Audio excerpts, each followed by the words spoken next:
রাজকুমারের দ্বিতীয় গান বরবাদ দিয়ে শাকিব খান আরও একটা রেকর্ড করতে যাচ্ছে। ভাইবারদের রাজকুমারের প্রথম গান যখন বের হয়েছিল তখন কিন্তু অনেক শাকিবিয়ানরা বলেন বা শাকিব খানকে যারা পছন্দ করে না তারা কিন্তু বলেছে যে শাকিব খানের প্রথম গানটি খুব একটা ভালো হয়নি, কারণ রাজকুমারের প্রথম গানে প্রথম 1.5 মিনিট একই লোকেশনে বিভিন্ন অ্যাঙ্গেলে শ্যুট করছে, যেটা আসলে মানুষের কাছে পছন্দ হয়নি। কিন্তু রাজকুমারের দ্বিতীয় গানটা যখন রিলিজ হলো তখন যেন সবাই এই গানটা নিয়ে পড়ে আছে এবং সবাই বলতেছে যে রাজকুমারের এই দ্বিতীয় গান বরবাদ এটা আসলে একটা রেকর্ড করবে।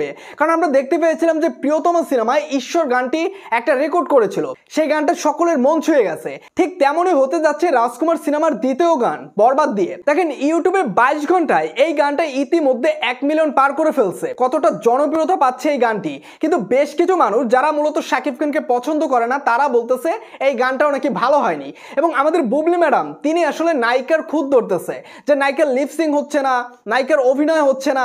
আসলে তিনি কি চাচ্ছে আমি বুঝতে পারতেছি না, কারণ তিনি একটা ইন্টারভিউর মাঝে তিনি একটু একটু করে নায়িকার খুদ ধরতেছে। আমার মনে হয় যে রাজকুমার সিনেমার নায়িকা আসলে বুবলি ম্যাডাম হতে চাচ্ছিল, যে কারণে তিনি নায়িকার ভুল ধরতেছে। কিন্তু রাজকুমার সিনেমার নায়িকা কি বুবলি চাইলেই হতে পারতো? আমার তো মনে হয় না। তো ভাই বোনদের রাজকুমার সিনেমার দ্বিতীয় গান বরবাদ নিয়ে আসলে আপনাদের কিছু বলার থাকলে অবশ্যই কমেন্ট করে জানিয়ে দেবেন এবং আমার চ্যানেলটিতে নতুন হয়ে থাকলে নিত্য নতুন আপডেটগুলো সবার আগে পাওয়ার জন্য চ্যানেলটি সাবস্ক্রাইব করে রাখবেন।